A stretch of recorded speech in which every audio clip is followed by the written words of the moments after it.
coração segue pulsando, sem medo de ser feliz.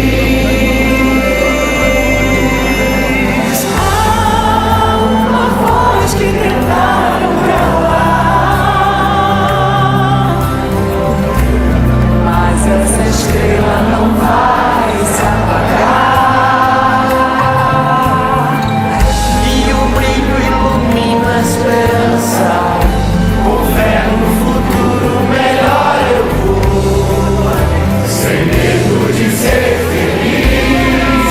Quero ver chegar, lua lá, brilha nossa estrela, lua lá, renasce a esperança, lua lá, o Brasil criança, na alegria de se abraçar, lua lá, com dignidade, lua lá, o Brasil merece outra vez oportunidade pra sorrir e brilha nossa estrela.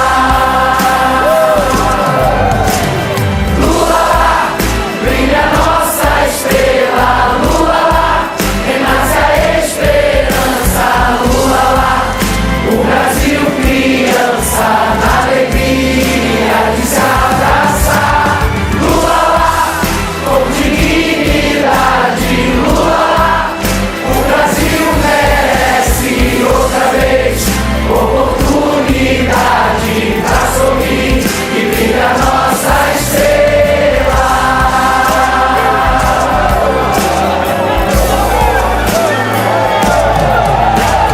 Lua lá, brilha nossa estrela, lua lá, renasce a esperança, lua lá, o Brasil criança, na alegria de se abraçar, lua lá, com dignidade, lua lá, o Brasil merece outra vez oportunidade pra sorrir e brilha nossa estrela.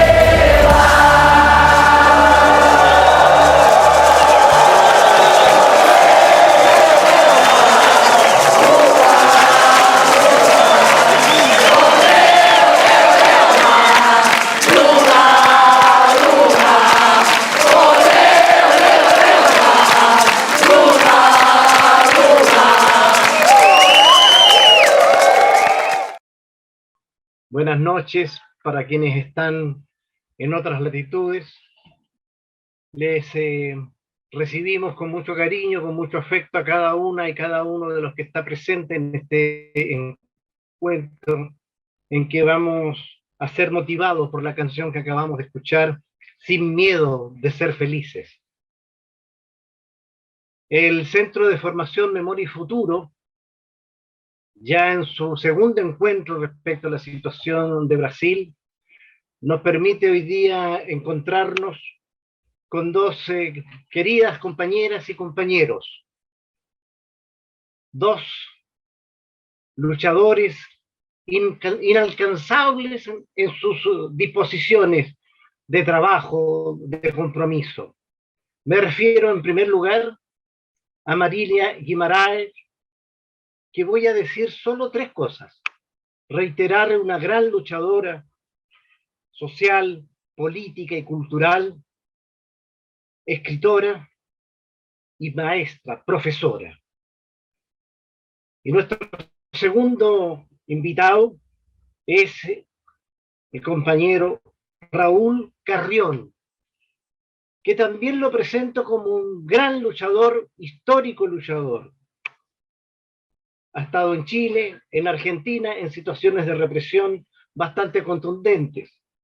Él es historiador, fue concejal de Porto Alegre por 3 periodos, diputado de Río Grande do Sul en dos procesos legisladores, integrante de la Comisión Política del Partido Comunista de la hermana República del Brasil. ¿Cómo queremos funcionar hoy día con orden, con un trabajo de mucho cariño, de mucho afecto con todas ustedes y todos ustedes? Nos acompaña en la coordinación la compañera desde Venezuela, la compañera Carlín, que por allí está, y yo que voy a, por parte del Centro de Formación, compartir con ustedes las principales ideas de este encuentro tan significativo para todos y todas. Les solicitamos que por favor dejen apagados sus respectivos micrófonos y las pantallas abiertas, de tal manera de vernos las caras en este diálogo tan significativo para nosotros. Quisiéramos también decirles que en el marco que tiene el Centro de Formación Memoria y Futuro de un profundo latinoamericanismo, debe inscribirse este encuentro del día de hoy. Quisiera entonces darles la bienvenida, reiterarles la bienvenida cariñosa a todas y todos y agradecerles a nuestros dos queridos y queridas invitados a esta conversación sobre el Brasil de hoy. Quisiera comentarles en primer lugar que nuestra compañera Carlín hará una pregunta, la primera pregunta para los dos participantes, y después cuando se termine el conjunto de preguntas que hacemos quienes hemos organizado este evento, vamos a dejar un espacio para que se formulen preguntas y estará la compañera Tania y María Antonieta dándoles la oportunidad que esas preguntas puedan ser respondidas por nuestros queridos invitados. Entonces, partimos con este encuentro y dejo la palabra a nuestra compañera Carlín. Por favor. Gracias, Alejandro. Buenas tardes a todas y a todos. Muchas gracias por la invitación. También estoy aquí en representación de la Red de Artistas e Intelectuales en Defensa de la Humanidad, capítulo Chile, que es pues una pequeña colaboración que estoy haciendo, dado que me encuentro aquí en este país haciendo vida, pero bueno, gracias por tomar en cuenta que también soy venezolana y lo cual llevo con mucho orgullo, poniendo mi granito de arena aquí. Entonces, bueno, nos encantaría ya entrar en materia y escuchar de Marily y de Raúl su análisis con respecto a la coyuntura política, económica y social en esta segunda vuelta presidencial y dadas las elecciones también de algunas gobernaciones en Brasil. Gracias y paso la palabra a Marily y a Raúl.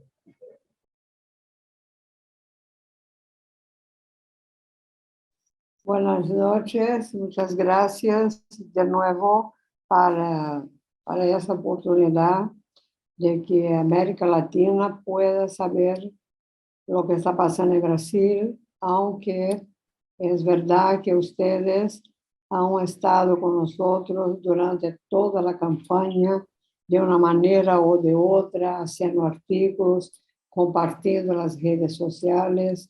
La elección en Brasil ha sido una elección latinoamericana por parte de todos aquellos que luchan y esperan que si nosotros domingos logremos volver a la democracia.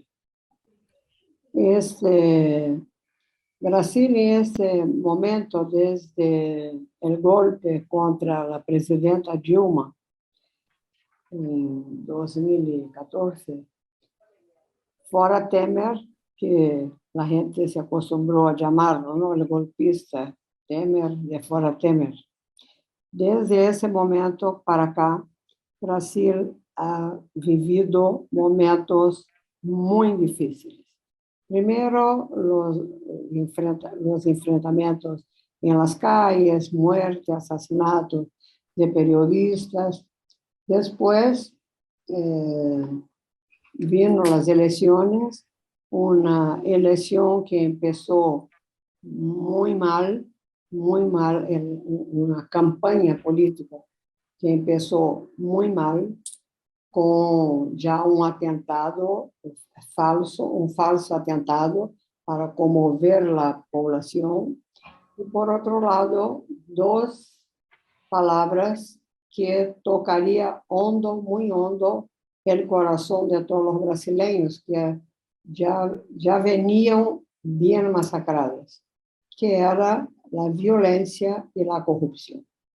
con esas dos palabras a modo de puro fascismo, Bolsonaro ganó las elecciones con mentiras, con fake news y con toda sorte de engaños a la población. Y la población creyendo que un salvador de la patria vendría a terminar con una corrupción que en la realidad había sido de una cierta forma inventada, creada en laboratorio, porque la prisión de Lula nada más y nada menos fue que una prisión más do que injusta, porque Lula es totalmente inocente, para dar paso a que entrara el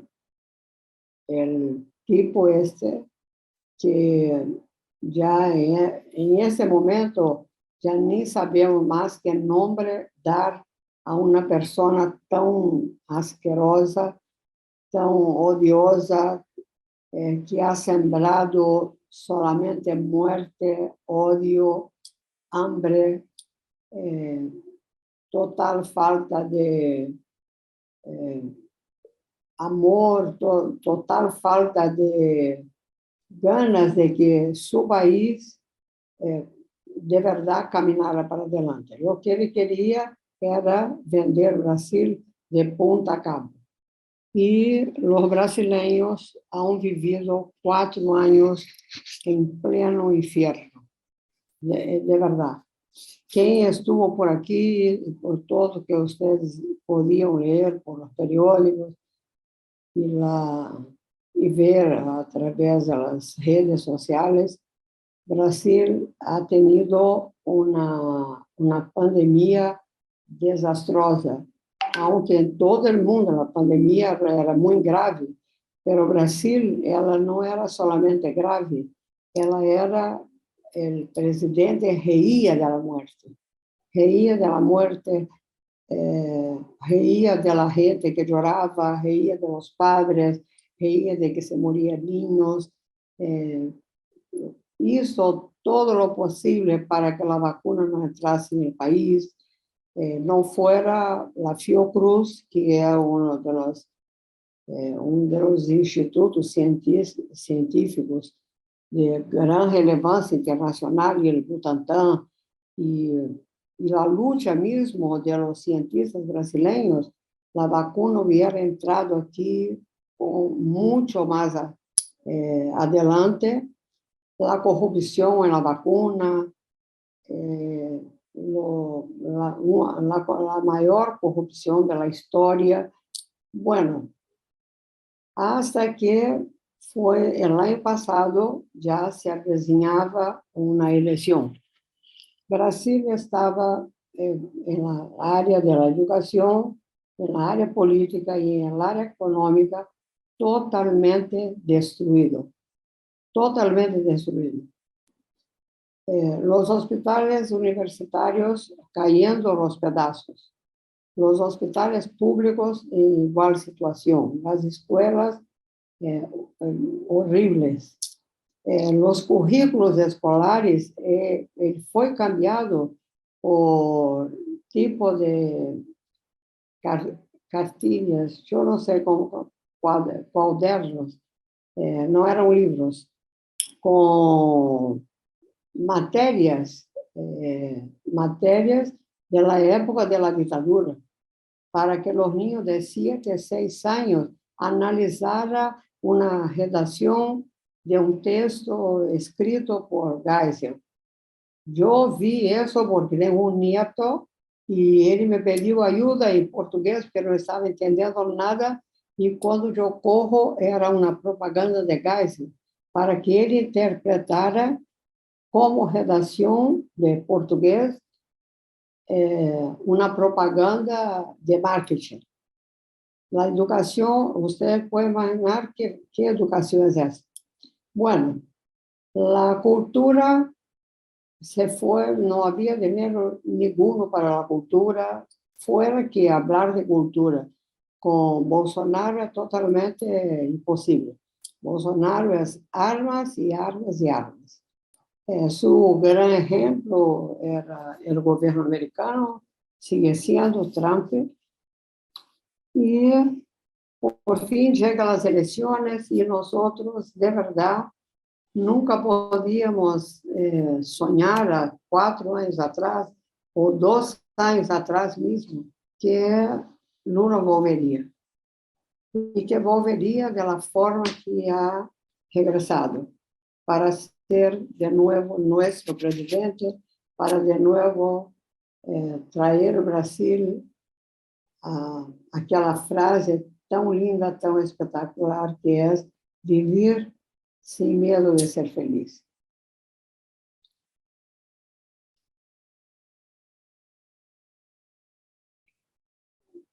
¿Qué crees, Raúl? Raúl, yo creo que tenemos que hablar así.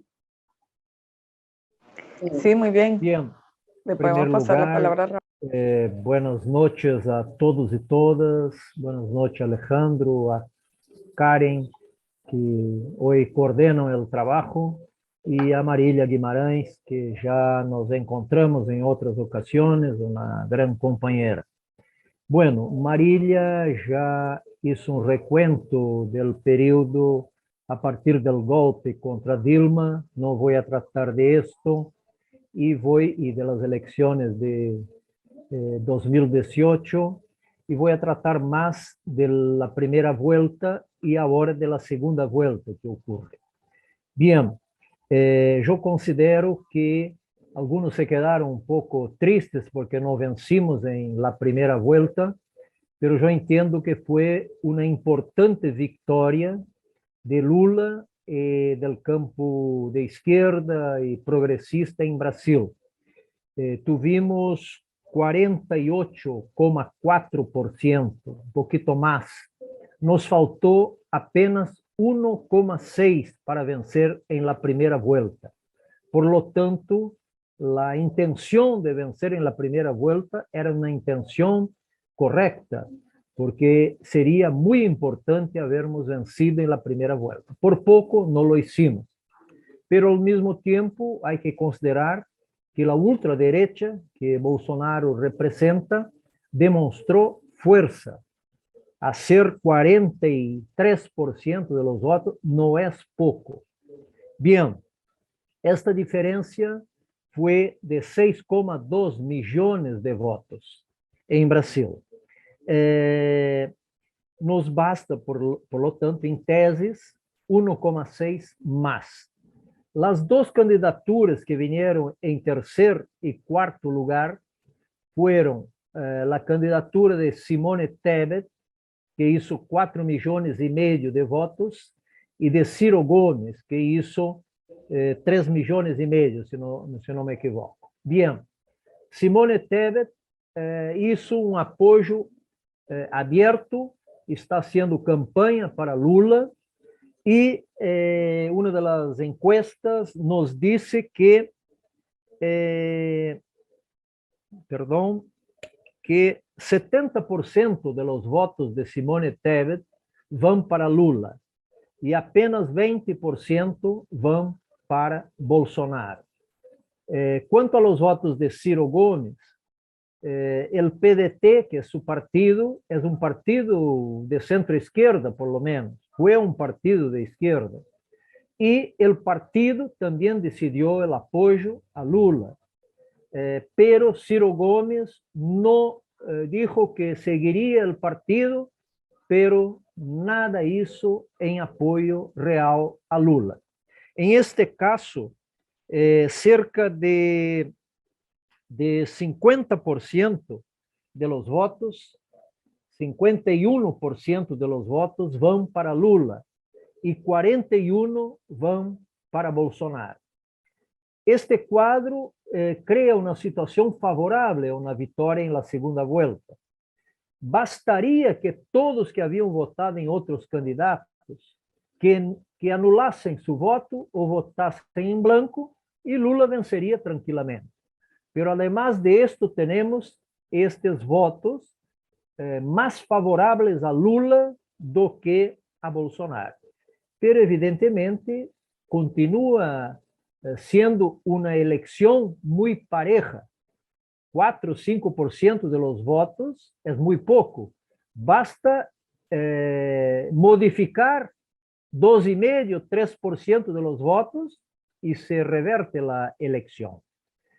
Bien, además del resultado para presidente, hay que considerar que la ultraderecha hizo grandes votaciones para la Cámara de los Diputados y para el Senado. En el Senado estaba en juego apenas 1/3 de los asientos, pues los partidos que apoyan abiertamente Bolsonaro hicieron 67% de los asientos, 2/3 de los asientos.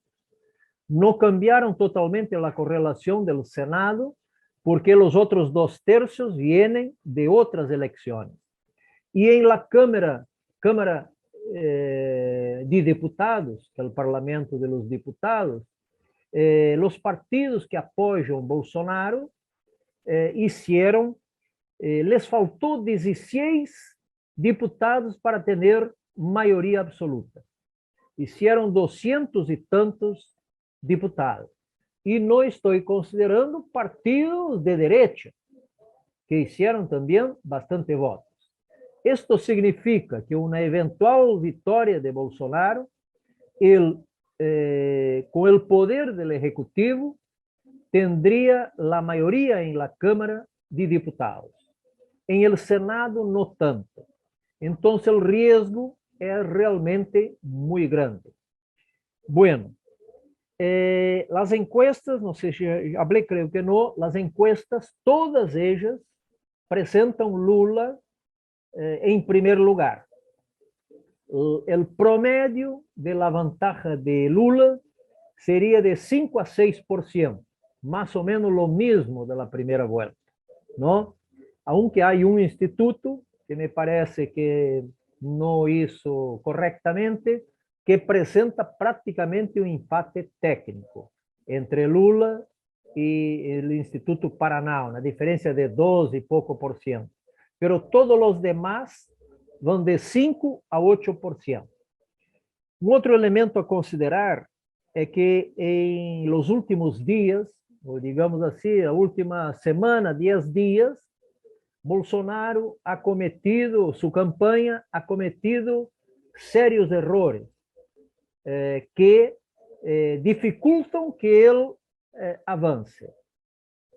Ele chegou a ter um pequeno, digamos, avance, pero estabilizou e hoje há uma tendência ao contrário, para que ele perda espaço.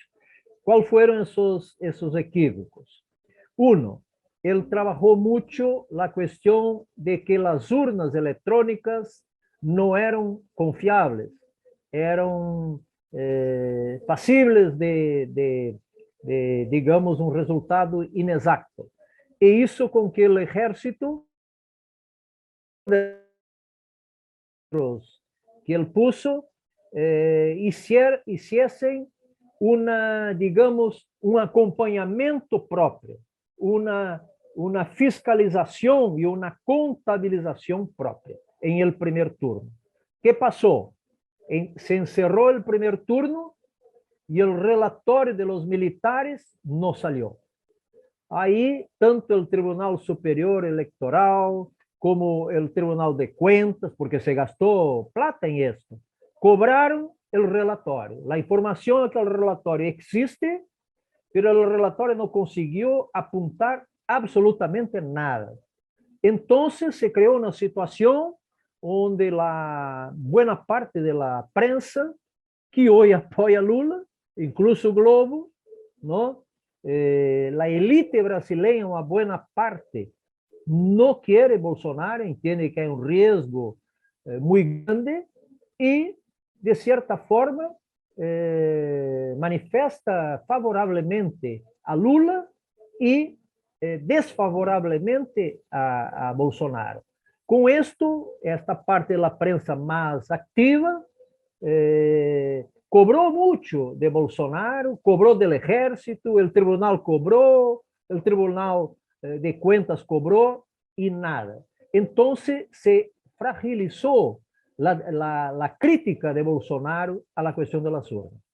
Segunda questão, sem entrar muito em detalhes, Bolsonaro hizo una habla porque algunas muchachas venezolanas, jóvenes, 15 años, 16 años, él encontró en una ciudad que estaban bellas, estaban bien arrumadas, bien vestidas, ¿no?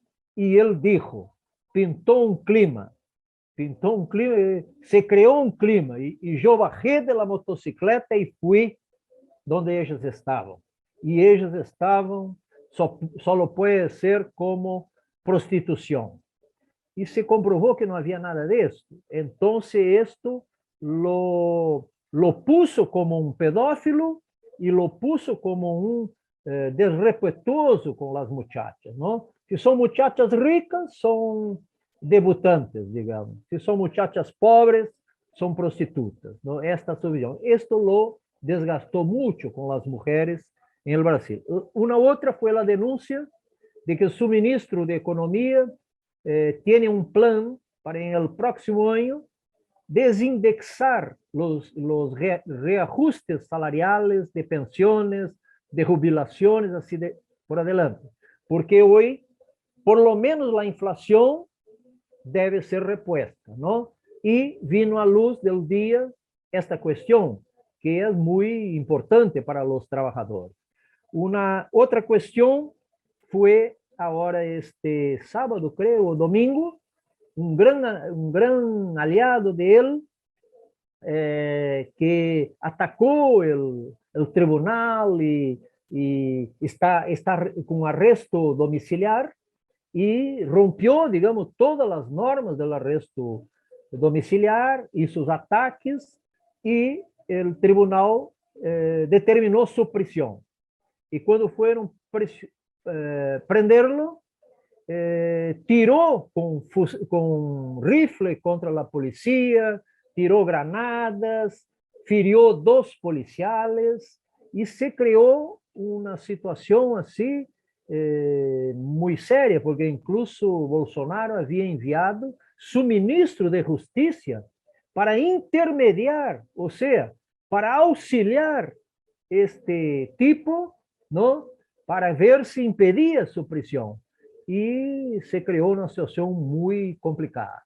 Entonces, todo esto llevó un desgaste de Bolsonaro en un momento que él debería hacer un gran esfuerzo, no puede errar para intentar modificar su cuadro. Y las últimas encuestas, incluso, parece que recién empiezan a reflejar esses problemas, pero hay una tendencia a, quizá, que pierda más votos. Todas las opiniones son de que no hay posibilidad de reversión, no hay tendencia a reversión. Bueno, ahora rápidamente algunos estados, ¿no? Bolsonaro se ganó en el primer turno ya sus partidos, ¿no? 8 estados.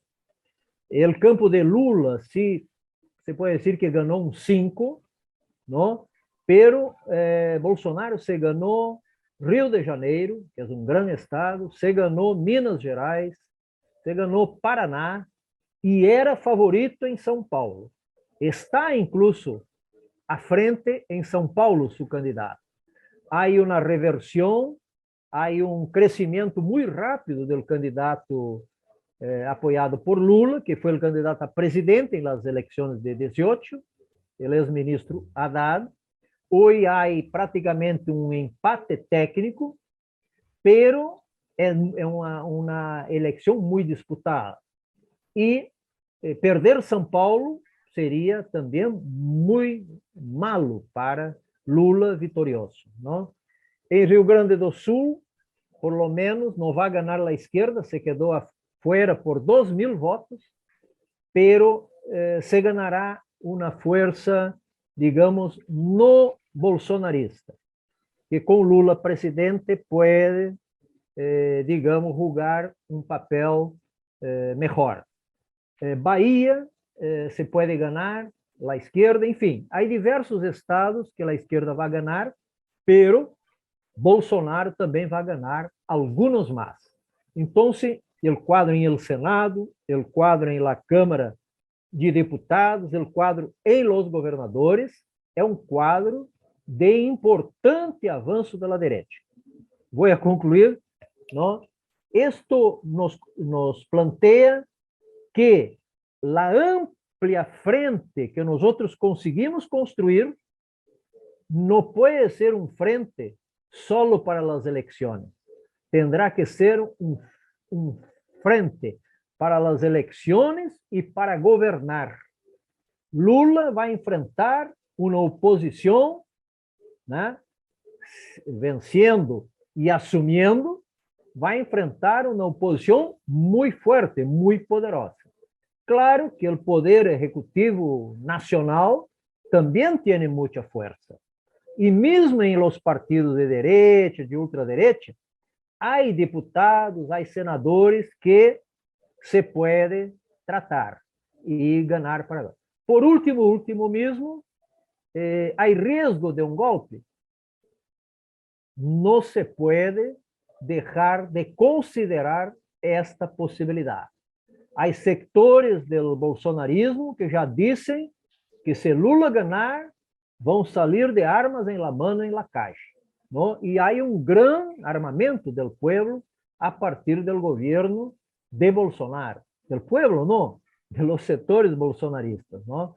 Este senhor que saiu dando tiros em la policía, tinha um arsenal em sua casa. Isto que era preso. ¿No? Estava prisioneiro e tinha um arsenal em sua casa. Desde de granadas a outras armas, ¿no? E munição, muita. E isto está generalizado entre esses setores. Então, por um lado, há esse peligro das próprias bases, as milícias bolsonaristas, e, por outra parte, há setores das Forças Armadas que são bolsonaristas e que, se é possível, não partiriam para uma saída dessa. Agora, o conjunto das forças, das demais forças políticas, da mídia, do empresariado, uma parte muito grande, se opõem a isso. Então, seria, e mesmo nas Forças Armadas, há, né, amplos setores que se opõem a isso. Pero não temos uma resposta segura. Depende também de termos uma vitória forte. Isto será decisivo para o resultado. Pero tendremos aún de 30 de outubro a 1 de enero alguns meses de conflito e de confronto, certamente. Gracias, compañero. Quisiera ordenar las preguntas siguientes de esta forma. Son dos preguntas que tienen una estrecha relación. Entonces, quisiera pedirle a la compañera Marilia que nos respondiera a la primera y Raúl a la segunda, pero pueden complementarse. Va la primera para Mariela. ¿Cuáles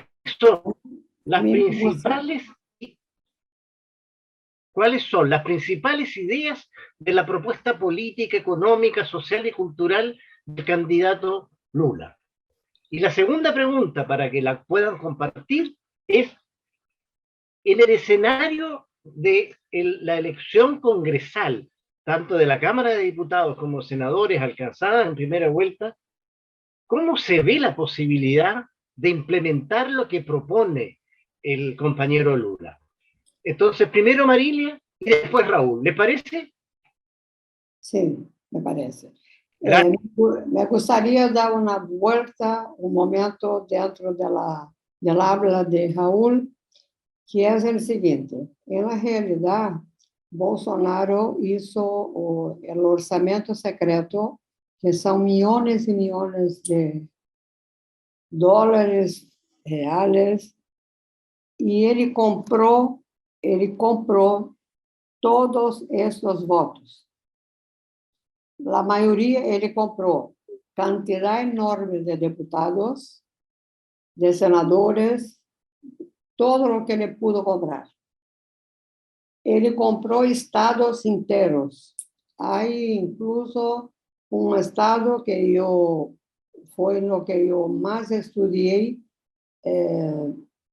as relações, porque é o estado onde está a Amazônia, fronteira com Venezuela.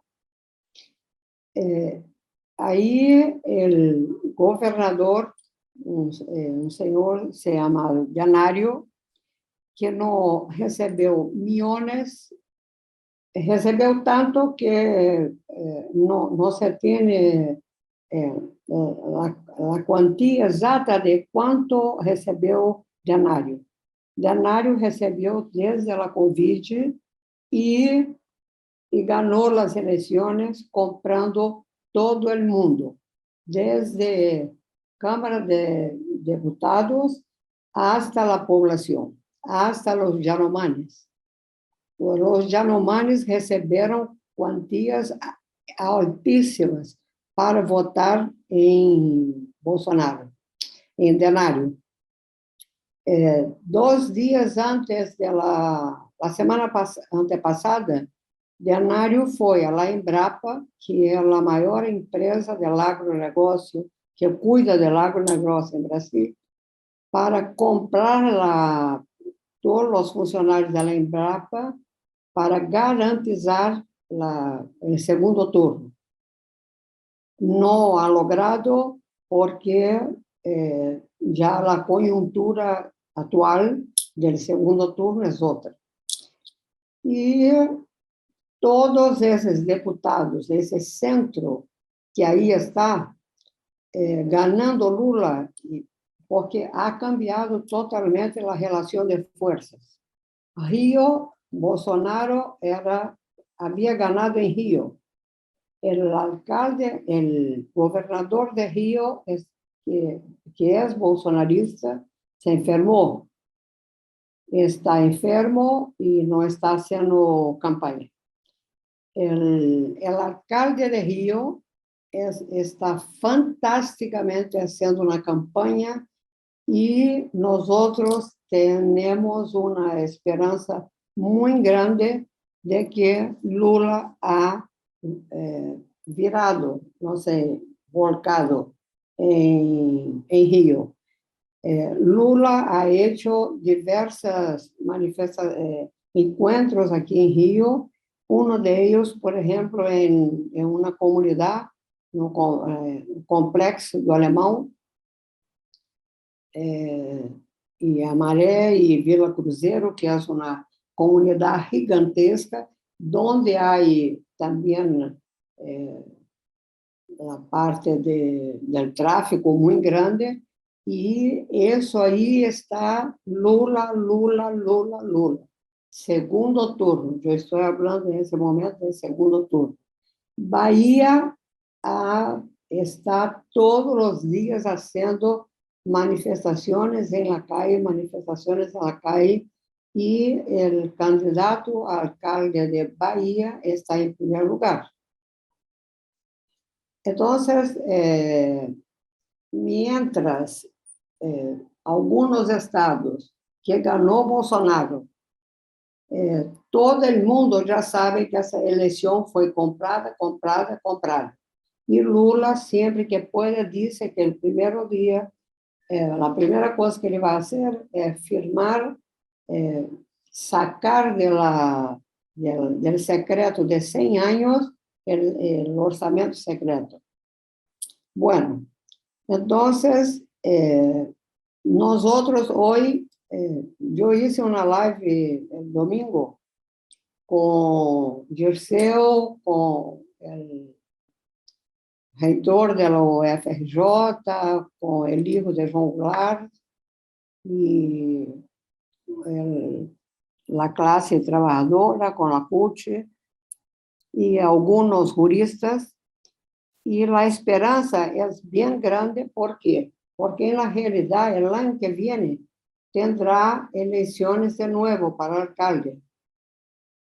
De formas que es muy probable que toda esa gente, claro que la derecha es la derecha, pero ella va a disminuir, porque ellos no quieren un poco más adelante, no ser electo para nada.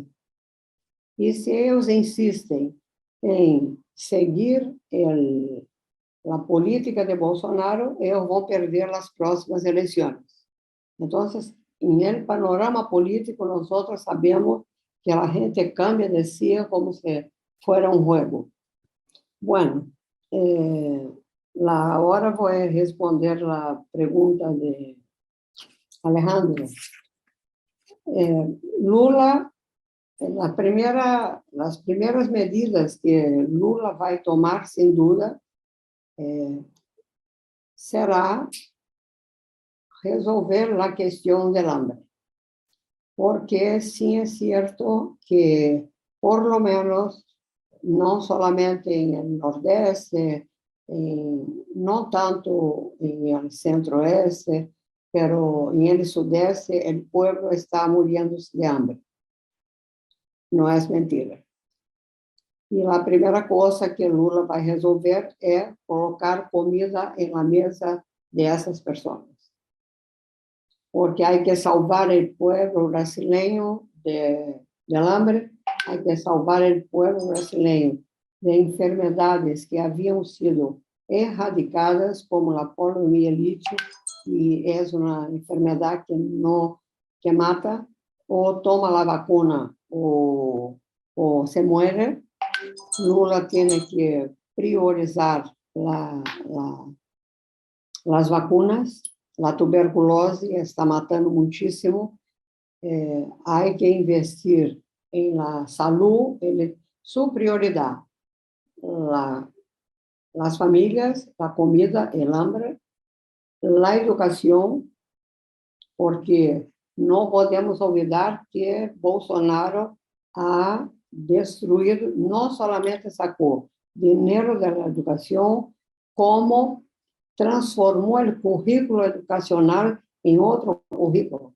Pero nosotros, Brasil tiene profesores de altísima calidad, y no solamente eso, como tiene el método Paulo Freire, que da para resolver muy rápidamente las cuestiones del interior. La salud, porque con la pandemia mucha gente se está muriendo por no haber sido operados y tratados sus cánceres, sus enfermedades preexistentes. Y el medio ambiente. El medio ambiente, porque hay un tratado de la Amazonia que hay que cumplir, y no solamente como tomar una providencia muy rápida, porque esta compra de todos los votos de ese estado que se llama Roraima, que tiene frontera con Venezuela, él seguramente que ha comprado mucha parte del garimpo y puede haber adquirido muchas tierras para sí de Amazonia. Entonces, esa situación ahí es una situación muy grave, y que no podemos dejar de pensar. Lula tiene una experiencia de 12 años. Lula tiene juego de cintura. Lula es un operario que, cuando uno dice es un obrero, es un factor bien fuerte en su formación, porque Lula tanto contracenó con el pueblo para gerenciar los sueldos, aumento de sueldo y condiciones de los metalúrgicos y todo, como él negoció durante muchos años con el empresariado. Entonces Lula sabe muy bien, como nadie, hacer ese juego que es muy difícil para todos los gobernantes. O ellos son burgueses o son de la pequeña burguesía o no sabe, no tiene ese juego. Y Lula tiene. Por otro lado, Lula hizo una buena coligación y esa coligación él ha frisado en todos sus discursos, ha dicho que no es el PT que va a gobernar. Quien va a gobernar es esta coligación que él hizo para el segundo turno. Entonces, yo tengo, aunque la diferencia sea pequeña, percentualmente, pero cuando el país empezar a arreglarse y la gente empezar a comer y los trabajos empezarem a aparecer, mucha gente cambia de lugar. Y el pueblo brasileño no es el pueblo, no son los bolsonaristas. El pueblo brasileño es un pueblo católico que de 70, no podemos olvidar que hace 70, Brasil era un país, era el mayor país católico de América Latina. Los evangélicos se fortalecieron con la dictadura. Y ganaron toda América Latina, porque Chile también tiene, Venezuela tiene, Bolivia tiene, los evangélicos, pero los evangélicos también tienen mujeres y bastante mujeres. Y la postura de Bolsonaro durante esos 4 años es una postura radicalmente contra la mujer, el negro. Brasil es un país negro, es totalmente odioso. Lo que le tiene odio, él no sabe tener otra cosa. Tanto, mismo que le quiera parecer otra cosa, él dice que pasa en una casa de unas muchachitas y pintó un clima. Ahora, todo el mundo sabe que cuando uno dice para otro, pintó un clima, es porque tuve ganas de hacer algo, o besar, o hacer sexo, algo. Entonces, esa él no quita de arriba, perdón, no quita de arriba para nada. Las redes sociales siguen diciendo y siguen haciendo memes, pintó un clima. Eso ha quitado una buena parte, seguro, que no... Ay, perdón. Por otro lado, ya se discute mucho de que lo que pasó domingo con Jefferson, ese tiroteo, las granadas, que si ele tiene cáncer, que tiene que volver para la casa, no puede quedar preso, que eso fue una tentativa de desestabilizar, como ele hizo en 2018. Pero un tiro que salió por la culata. Y entonces yo y algunos cientistas políticos creen sí que ya no hay retorno. Y que Lula va a tener, que Lula no, el pueblo brasileño va a tener muchos problemas el año 23, seguro va a tener. Pero ya estamos preparándonos para eso.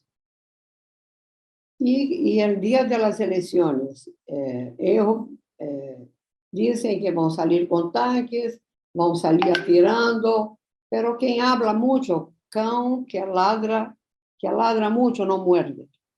Yo quiero saber qué cosa va a hacer Bolsonaro, quién va a dar asilo, porque el primer país a reconocer a Lula va a ser el gobierno americano. porque todo lo que el gobierno americano no quiere perder la base de Alcántara, no quiere perder el petróleo, no quiere perder lo que va a hacer con que ele subsista más 50 años. ¿Qué tú crees, Raúl? Raúl. Bien. No, que ya terminé la Empiezo por mi pregunta. Yo creo que algo había dicho anteriormente. Lula, cuando gobernó los 2 mandatos que tuvo, también tenía una correlación de fuerzas bastante desfavorable, tanto en el Senado como en la Cámara de Diputados. Partidos de derecha, de centro-derecha, digamos así, tenían una amplia mayoría. La izquierda, en 535, creo, o un poquito más, la izquierda podría tener 20%. Entonces, esta dificultad ya existía. La diferencia é que agora é núcleo de ultraderecha, não? Antes eram forças de direita e de centro.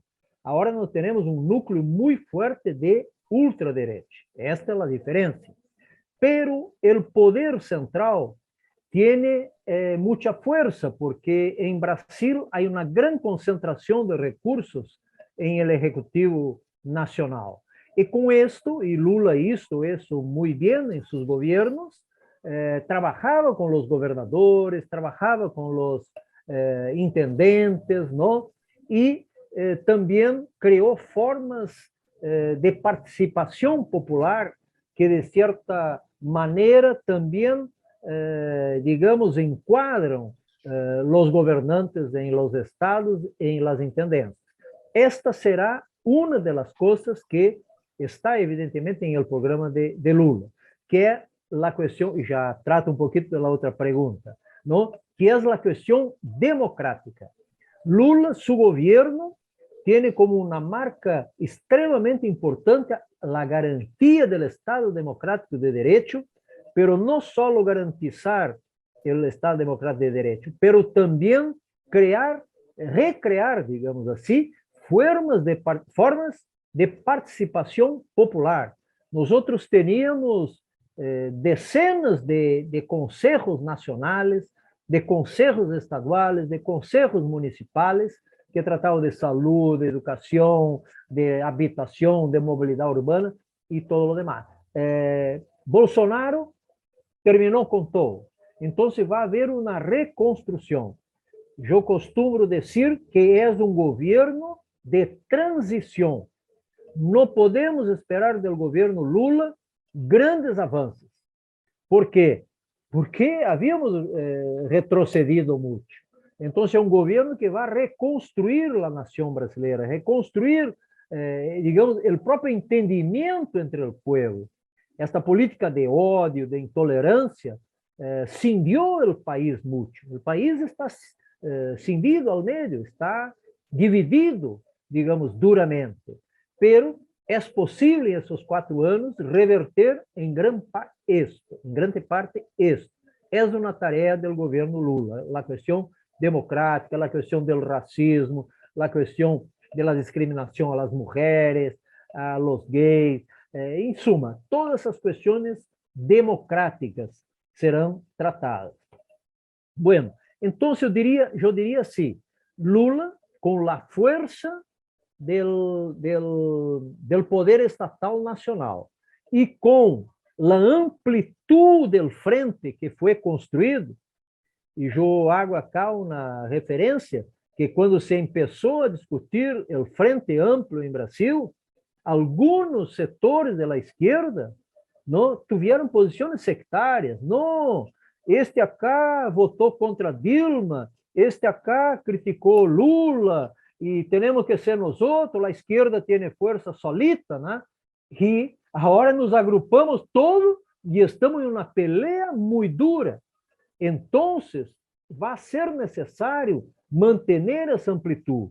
Não é pouco que Fernando Henrique Cardoso, não é pouco que 5 ex-presidentes do Partido Social Democrático Brasileiro, que era a oposição neoliberal que nós outros combatíamos, que estão apoiando Lula, que setores, que Serra, que também foi candidato a presidente, apoia Lula. Ou seja, se criou 2 campos em Brasil. O que está em discussão, o fascismo ou a democracia. Né? E estes campos, já dije antes, necessita manter-se. E isto dará uma base parlamentar, digamos, possível de enfrentar as tarefas. Eu creio que haverá essa possibilidade. Em los estados haverá algumas dificuldades, mas todos eles dependem do governo federal. Então, eu diria que Lula tem experiência, que há frente que vai ter que manter-se, e Lula ha dicho esto, que não será governo de PT, será governo de frente, e com estas condições, com dificuldades, com luta, com mobilização de massas. Se não há mobilização social, não há mobilização de massas, teremos mais dificuldades. Porque também esses setores aliados não querem avançar, querem, ao máximo, manter a democracia, pero que não se avance. Então, teremos que fazer esta articulação com os setores de centro, os setores de direita democrática, pero teremos que empurrar também para adelante. E isto vai depender muito de los movimentos sociales e das mobilizações de massa. Com relação à outra pergunta, Marília já tratou bastante. Eu só trataria assim, grandes blocos. Grande bloco, a questão democrática. Esta é uma grande bandeira de Lula. Outro bloco, a questão social, onde está simbolizado por el combate a la fome, al hambre, desculpe, el combate al hambre, ¿no? Hoje se habla em 36 milhões de brasileiros passam hambre. Foi retrocesso muito grande.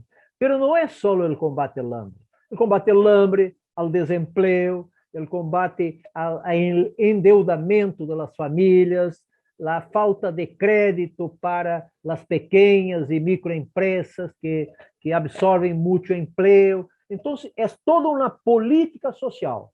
Então, eu diria, a questão democrática, a questão social, o terceiro grande eje é a questão econômica, não? O Estado volver a ser Estado, como dizer, impulsionador da economia, que atua em la economia, que exerce papel por el crédito, por uma série de questões para desenvolver a economia em ciência e tecnologia e todo o demais. Então, sacar o Brasil de la estagnação econômica e retomar o desenvolvimento.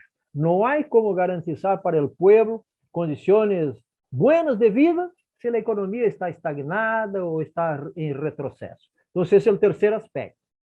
O democrático, o social, o econômico, e eu poderia poner, que são quarto, poderia estar em el social, mas vamos sacar, é a reforma de los derechos de los trabajadores, que foi hecha por el governo incluso anterior a Bolsonaro, o governo Michel Temer, ¿no? Donde los derechos de los trabajadores fueron destruídos. Al inicio, Lula decía que iba a derrogar la reforma del trabajo, ¿no? Pero por las alianzas tuvo que recular un poco. Entonces, dice que hay que rever la reforma del trabajo, ¿no? Pero este rever va a depender de la movilización popular, porque si los trabajadores presionaren con mucha fuerza, se puede rever mucho más. Si no presionaren, se va a rever mucho menos. Pero es un punto también muy importante. Y acá entra, por ejemplo, la cuestión también del salario mínimo, ¿no? Durante el gobierno de Lula, el salario mínimo tuvo aumentos reales. El salario mínimo se aumentó, del punto de vista de aumento real, 70, casi 80%, 77%. Desde que los gobiernos, ¿no?, Desde o golpe contra Dilma, se acabou com o reajuste de los salarios a más de la inflación. Y los salarios están estagnados y, además, por el desempleo y todo lo demás, hubo una rebaja muy grande de los salarios de los trabajadores. El peso en la economía de los salarios es mucho menor hoy do que era em los gobiernos populares, não? Então, este também eu poderia chamar um quarto tema. E um quinto tema é o cuidado com a natureza, o cuidado com o meio ambiente, não? Que é uma questão que o governo Bolsonaro está destruindo a Amazônia, liberando todo. E isto tem efeito incluso sobre as exportações de Brasil para o mercado europeu, o mercado mundial. Bueno, já hablé mucho. Punto. Gracias, gracias. La verdad es que no es mucho cuando es tan interesante la información que nos están aportando. Bueno, una última pregunta por nuestra parte, los organizadores, y nos gustaría mucho que Raúl nos comentara sobre lo que ya Marilia por su parte comentó, que tiene que ver con la influencia de los evangélicos, de la población evangélica en Brasil, sobre todo en esta coyuntura, ¿no? Este proceso electoral. Sí, ¿qué impacto tienen los evangélicos en la política? Bien. Ya no había desligado el micrófono todavía. Bien, es verdad, como dijo Marilia, que el país todavía tiene una mayoría formalmente católica, ¿no? La diferencia es que los católicos en Brasil no son, digamos, seguidores de sus pastores, ¿no? Políticamente. Hay una diferencia entre la actuación de las iglesias evangélicas, ¿no? Y la iglesia católica. La iglesia católica tiene sus opiniones, pero no hay esta imposición política que los evangélicos hacen en Brasil. Y los evangélicos están en un crecimiento acelerado.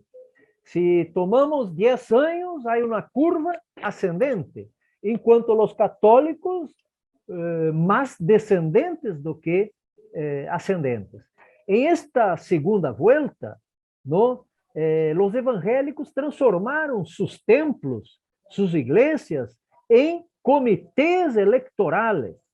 Hoy aún salieron algunos datos, son 35.000 templos en todo el Brasil y están en las comunidades más pobres, más desasistidas, y ahí hay una actuación de un fanatismo así que yo pensaba, no se puede hablar ni que son el opio del pueblo, ya son la cocaína del pueblo.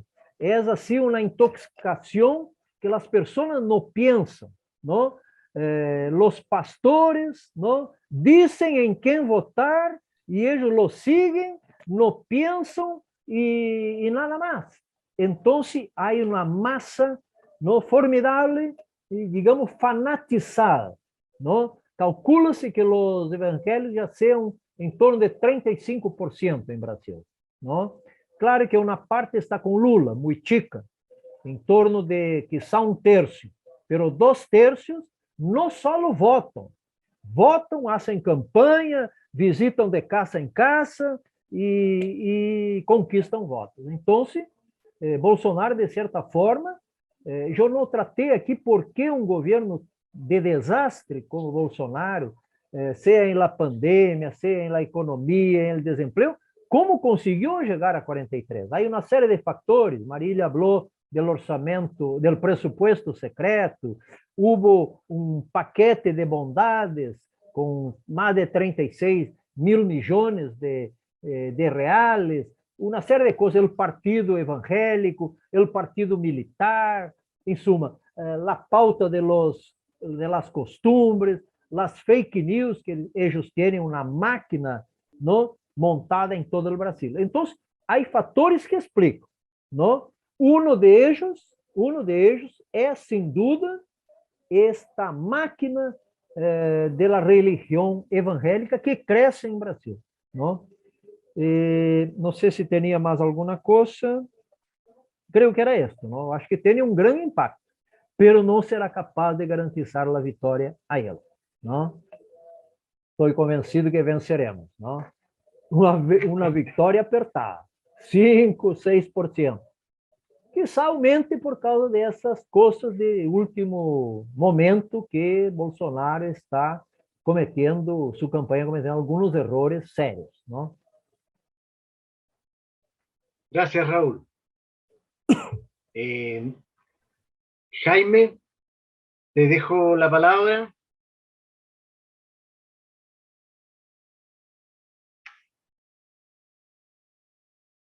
Gracias. Bueno, primero agradecer a los dos compañeros y compañeras que han explicado con tanto detalle y rigurosidad la situación electoral de Brasil, que a nosotros acá en distintos países, porque acá está conectado Canadá, Argentina, Ecuador, desde luego Brasil, Chile, y me encanta, y el compañero ese debiéramos darle una medalla a la resistencia de Austria también. Veo un compañero de Austria, así que me parece muy bien, porque ese compañero está ahí siempre atento. Canadá, bueno, también. para Memoria y Futuro y para el capítulo chileno de la Red H, todo lo que ocurre en el mundo nos es propio, y especialmente cuando ocurre en nuestra América Latina, ¿no? Y en nuestra América del Sur. Es tremendamente importante lo que ocurre este domingo. Nosotros tenemos la esperanza, aunque sabemos las complejidades que acá nos ha detallado con gran rigor y falta de voluntarismo ambos compañeros, de que es un triunfo estrecho, hay una serie de complejidades, y justamente hay que enfatizar la necesidad de esas políticas amplias, de esos programas realistas, pero de transformaciones, y de esa firmeza de principio, agrupando al máximo de fuerzas en contra de este ultraderecha neofascista que está amenazando no solo a Brasil y a Chile, sino que en muchas partes del mundo. Yo creo que para nosotros la cuestión internacional es tremendamente importante, aunque nuestro deber principal está acá, como chilenos. Aun cuando sufrimos la derrota que volvimos a sufrir este 4 de septiembre pasado, nosotros nos levantamos igual que la cigarra y seguimos, y jamás renegamos de nuestro pueblo. Maldita sea la izquierda que renega de su pueblo, y nosotros no vamos a caer en eso. Pero sí tenemos que sacar las lecciones, tenemos que aprender, tenemos que asumir que estamos trabajando contra poderes tremendamente fuertes, sobre todo en el plano de las ideas, y esto que contaba el compañero del pentecostalismo, que es una operación de la CIA en América Latina, largamente trabajada, largamente financiada. Nosotros tenemos que saber confrontarlo con cariño, con cercanía, con firmeza, y buscar formas de potenciar los elementos democráticos, libertarios que existen, por supuesto, en nuestros pueblos. Le deseamos un gran éxito al pueblo brasileño. Sabemos que la tarea no va a ser fácil, pero que con los elementos que nos ha contado Raúl y que nos ha contado Marilia, vamos a salir adelante. Yo espero, confío. Y para cerrar con optimismo y agradecerle a todos y a ustedes la presencia, los invitamos con un videoclip que nos mandó Marilia, muy linda, acerca del llamado a votar en Brasil. Todos los que puedan, por supuesto, los brasileros. Cerramos con eso y nos despedimos. Hasta pronto, hasta siempre.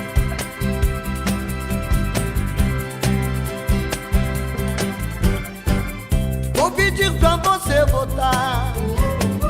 Vou pedir pra você votar este ano. Vem votar também.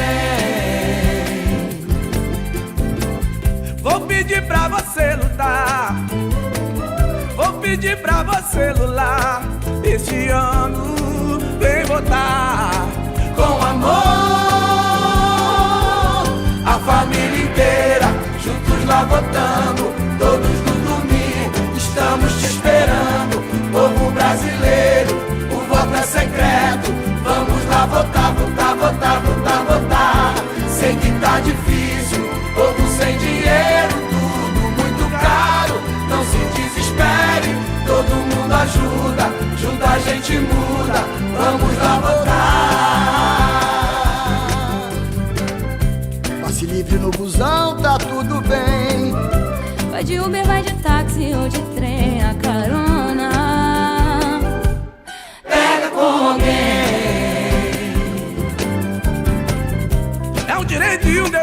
a gente tem.